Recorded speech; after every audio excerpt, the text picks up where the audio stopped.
நீங்கள் பார்த்துக் கொண்டிருப்பது உங்கள் விஜய்.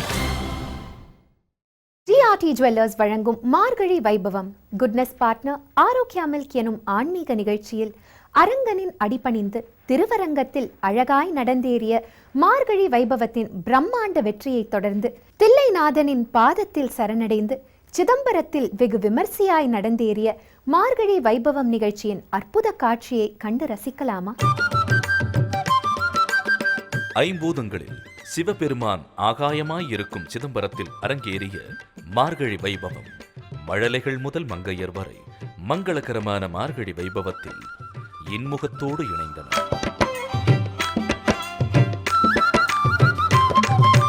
மார்கழி வைபவம் இந்த நிகழ்ச்சியில் இன்னைக்கு நாம சிதம்பரம் அந்த கோயிலை பற்றி சில விஷயங்கள் தெரிஞ்சுக்கலாம். திருச்சிற்றம்பலம் அப்படிங்கிற ஒரு வார்த்தை தான் சொல்லுவாங்க. திருவாசகம் பாடுறதுக்கு முன்னாலேயும் சரி, தேவாரம் பாடுறதுக்கு முன்னாலேயும் சரி, எதுவாக இருந்தாலும் திருச்சிற்றம்பலம் அப்படின்னு சொல்லி தான் எதையும் ஆரம்பிப்பாங்க. இந்த திருவாசகம், சிவபுராணம் இதெல்லாம் இயற்றியவர் மாணிக்க வாசகர். அவர் மதுரை கிட்ட திருவாத ஊரில் பிறந்தவர். அவர் இயற்றிய இத்தனை பாடல்களையும் இந்த சிதம்பரத்தில் மாணிக்க வாசகர் வாழ்ந்துட்டு இருந்த பொழுது ஒரு வேதியர் வேஷத்தில் சிவபெருமானே வந்து இதுவரைக்கும் நீங்கள் இயற்றியுள்ள அந்த சிவபுராணம், திருக்கோவையார், திருப்போர்ச்சுன்னம், இந்த பாட்டை எல்லாத்தையும் என்னெல்லாம் பாடியிருக்கீங்கன்னு கேட்க கேட்க அந்த வேதியர் எழுதிக்கிட்டாராம். இதெல்லாத்தையும் எழுதி வாங்கிக்கிட்டு அடுத்த நாள் காலையில் தில்லை சிற்றம்பலவன் இருக்கின்ற அந்த சன்னதி திறக்கப்படும் பொழுது அங்கே எல்லா ஏடுகளும் அப்படியே வைக்கப்பட்டிருந்ததான். அதில் பார்த்தா திருச்சிற்றம்பலத்தவன் அப்படின்னு கையெழுத்து போட்டிருந்தாராம். கையெழுத்து போட்டவர் சிவன் அப்படிங்கிறதுனால நீங்கள் பார்த்தீங்கன்னா எல்லா கோவில்லையும், எல்லா சிவன் கோவில்லையும் நட்ராஜர் சிலைக்கு பக்கத்தில் மாணிக்க வாசகர் சிலையும் இருக்கும். இதெல்லாம் எதுக்கு சொல்கிறேன்னா, ஏதோ கோயிலுக்கு போகிறோம் கும்பிடுறோங்கிறது இல்லை, பல விஷயங்களை தெரிஞ்சுக்கணும். ஒவ்வொரு ஸ்தலத்துடைய மகிமையும் தெரிஞ்சுக்கிட்டோம்னாக்க கும்பிடுற பொழுது அதனுடைய பலன் பல மடங்கு. மார்கழி வைபவம் எனும் மகத்தான இந்த நிகழ்ச்சியில் அடுத்து நாம் காணவிருப்பது சிதம்பரம் நடராஜர் திருக்கோவில் கோபுரத்தின் வரலாறு.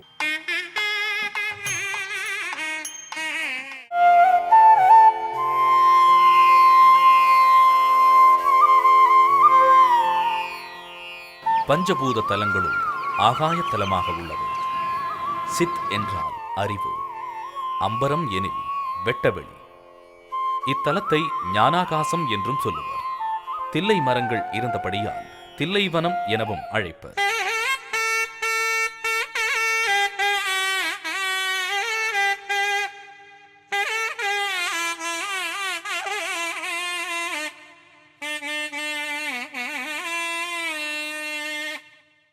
கிழக்கு, மேற்கு, தெற்கு, வடக்கு என 4 திசைகளிலும் கம்பீரமான ராஜகோபுரங்கள் அமைந்து அழகு சேர்க்கின்றது.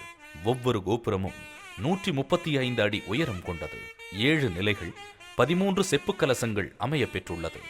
இக்கோபுரங்கள் 90 அடி நீளமும் 60 அடி அகலமும் உள்ள நீண்ட சதுர அமைப்புடன் அடிப்பகுதியை உடையவை. 36 அடி உயரம் வரை நேராக கருங்கல்லில் கட்டப்பட்டுள்ளது.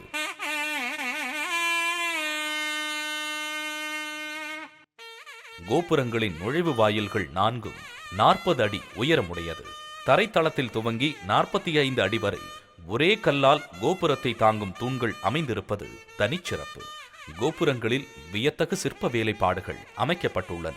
அன்னை சிவகாமி சுந்தரியார் எழுந்தருளி திகழும் திருக்கோவிலுக்கு எதிரே அழகும் சுத்தமும் அருட்சிறப்பும் மிக்க திருக்குளம் உள்ளது.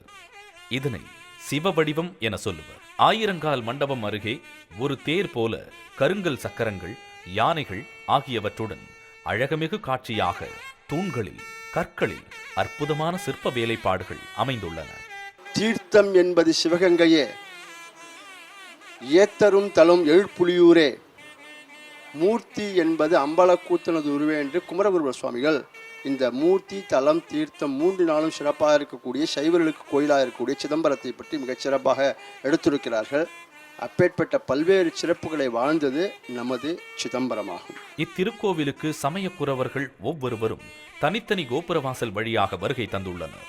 கிழக்கு கோபுர வாயில் வழியாக மாணிக்க வாசகரும், மேற்கு வாயில் வழியாக திருநாவுக்கரசரும், வடக்கு கோபுரத்தின் வழியாக சுந்தரரும், தெற்கின் வழியாக ஞான சம்பந்தரும், நடராஜ பெருமானை வணங்கிட வந்தனர். சிவாய நம என நினைப்போருக்கு அபாயம் நாளும் இல்லை. பனிப்பொழியும் அதிகாலை பொழுதில் பக்தி பரவசத்துடன் பாவையர்கள் அந்த நடராஜனின் வருகைக்காக இடுவதாம் மாக்கோலம். மார்கழி திருவிழாவில் அடுத்து நாம் காணவிருப்பது சிதம்பரத்தில் அழகாய் நடந்தேறிய மார்கழி வைபவம் நிகழ்ச்சியில் கோலப்போட்டியின் சிறப்பு தொகுப்பு.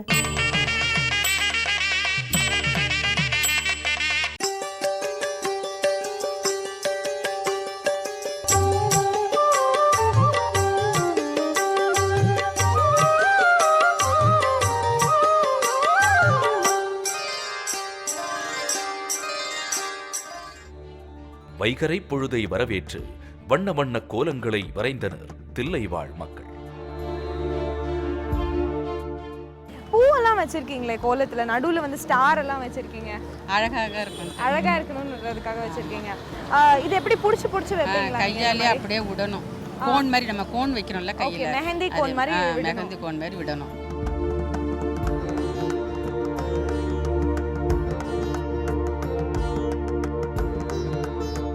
உலகத்தினுடைய முதல் கடவுள் அப்பா அம்மா, அதை உணர்த்துற வகையில தான். ஆனால் இன்னைக்கு பல இடங்களில் வந்து வீட்டுக்கு பேர் அன்னை இல்லைன்னு வச்சுருக்காங்க. ஆனால் இன்றைக்கி அன்னைகள் இருக்கிறதெல்லாம் அனாதை இல்லங்களில் தான் இருக்காங்க. அதெல்லாம் இருக்கக்கூடாது. நம்மளுக்கு முதல் கடவுள் வந்து தாயும் தந்தையும் தான். அதை உணர்த்துறதுக்காக தான் நான் இந்த குளத்து போடுறேன். இது வந்து ஒரு ரங்கோலி தான். சென்டரில் வந்து சொஸ்தின்னு சொல்லுவாங்க. அந்த காலத்துலலாம் வந்து இதை நிறைய போடுவாங்க. கோயிலெலாம் இதெல்லாம் போட்டால் ரொம்ப நல்லதுன்னு சொல்லுவாங்க. வந்து ஒரு லேடி வந்து உட்காந்து கோலம் போகிற மாதிரி போட்டிருக்கேன். சிவலிங்கம், கணபதி என தொடங்கி அழகு மயிலையும் கிளிகளையும் நம் கண்முன் நிறுத்தின அந்த கோலங்கள்.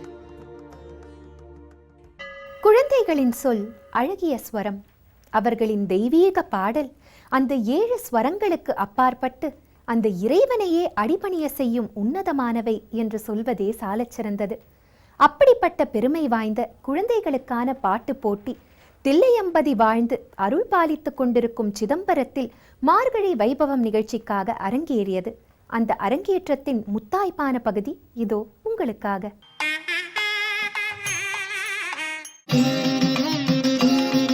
திருவாசகத்திற்கு உருகாதார் ஒரு வாசகத்திற்கும் உருகார் என்பதை உணர்த்தும் வகையில் உருகி பாடினர் சிதம்பரத்து சிறார்கள். மார்கழு வேண்டும் மகா சிவலிங்கம், மதிநடு சூடும் மகேஸ்வரலிங்கம், தானேனும் மாணவம் நீக்கிடும் லிங்கம். கண்ணா நீ வா வா வா, மணி வண்ணா நீ வா வா வா, சின்ன சின்ன பதம் வைத்து கண்ணா நீ வா வா வா, மணி வண்ணா நீ வா வா வா. மாடு மேய்க்கும் கண்ணே நீ போக வேண்டாம் சொன்னேன், யமுனா நதிக்கரையில் எப்போதும் கள்வர் பயம், யமுனா நதிக்கரையில் எப்போதும் கள்வர் பயம். கூவும் குயிலையும் தோற்கடித்த குழந்தைகளின் கானங்கள் அந்த நடராஜனுக்கு படைத்த இசை நைவேத்தியங்கள். கங்கை அணிந்தவா கண்டோர் தொழும் விலாச, சதங்கையாடும் பாத வினோதா, சம்மந்தி சாப்பிடவே மாட்டார், வெறு சந்தோஷக்காரியங்கள் சம்மந்தி, அம்மா சம்மந்தி சாப்பிடவே மாட்டார்.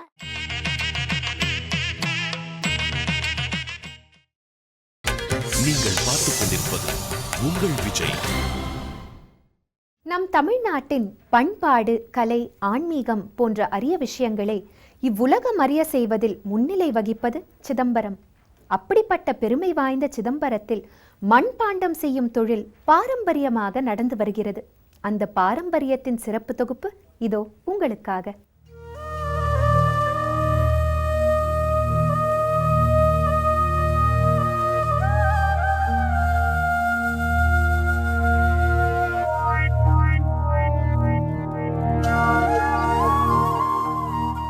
தில்லை விடங்கன் மையம் கொண்டிருக்கும் சிதம்பரத்திலிருந்து சற்று தொலைவில் அமைந்துள்ளது இந்த அழகான கிராமம்.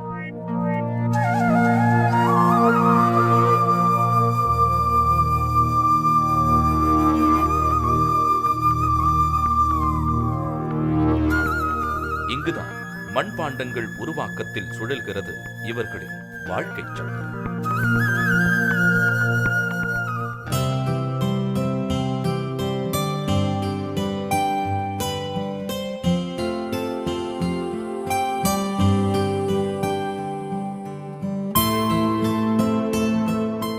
அவர்கள் சுழற்றும் சக்கரத்திலிருந்து மண் தனக்கென தனி உருப்பெற்று மண்பாண்டமாகின்றன.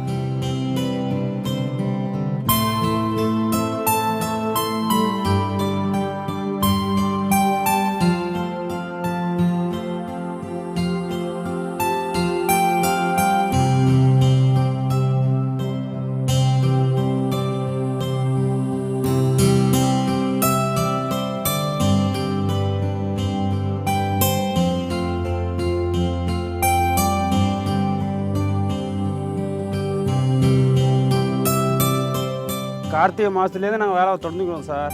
மழை பெஞ்சிச்சுனாலே எங்களுக்கு ரொம்ப கஷ்டம். எங்களுக்கெல்லாம் வந்து டெராகோட்டா எதுவும் கிடையாது. நாங்களாம் வெளியில் வெயிலை பார்த்து தான் செஞ்சுக்கிட்டு இருக்கணும். 2 தலைமுறையாக வேலை செஞ்சுருக்கோம் சார். இதுக்கு பிற்பாடுலாம் யாரும் செய்ய மாட்டாங்க. எங்களோட சரியாக போச்சு. இம்மண்ணில் மண்பாண்டங்கள் வாழும் வரை இவர்கள் சுழற்றும் சக்கரத்திற்கு ஓய்வில்லை. சிதம்பரத்தில் நடராஜனின் ஆட்சி என்பது இவ்வுலகம் அறிந்தது. அதேபோல் இவ்வுலகின் ஒவ்வொரு வீட்டின் சமையலறையிலும் மீனாட்சியின் ஆட்சிதான். மார்கழி வைபவம் நிகழ்ச்சியில் அடுத்து நாம் காணவிருப்பது பெண்களுக்கான பாரம்பரிய சமையல் போட்டி.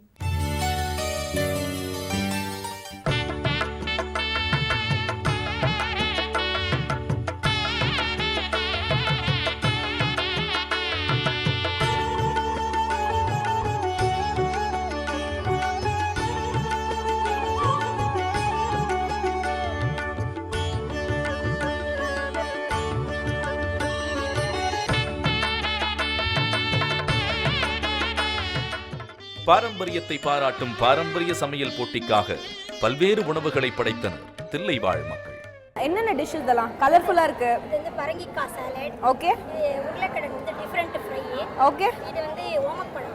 பொங்கலா மேம் இது? இது வந்து ஒரு sweet. Okay. Chapati with chapati. இந்த குருமா வந்து அந்த பக்கம் ஸ்பெஷல். இது கல்லவிட்டு கத்திரிக்காய்னு சொல்லுவாங்க. ஓகே. நான் அதனால அது யூசுவல் குருமா மாதிரி இருந்தாலும் but it taste different. Okay. Okay. So that I prepared. So டிஃபரண்டான ஒரு டிஷ் பண்ணிருக்கீங்க இல்லையா? விதவிதமாய் உருவான பல வகை உணவுகள் நம்மை சுண்டி இழுக்கிறது என்றால் அது மிகையாகாது. என்ன பண்ணிருக்கீங்க? ஓகே. கீரை, முருங்கைக்கீரை துவட்டல், பால் கொழுக்கட்டை. ஓகே. புட்டு பண்ணிருக்கீங்க. உங்க டிஷ்ல எது பெஸ்ட் நீங்க நினைக்கிறீங்க? எல்லாமே பெஸ்ட்.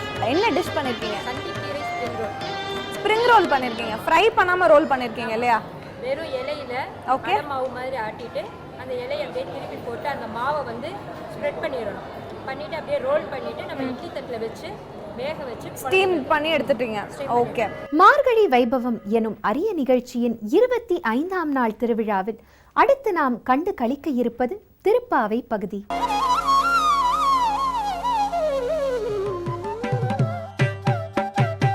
ஒருத்தி மகனாய் பிறந்து ஓரிரவில் ஒருத்தி மகனாய் ஒளித்து வளர ஒருத்தி மகனாய் பிறந்து ஓரிரவில் ஒருத்தி மகனாய் ஒளித்து வளர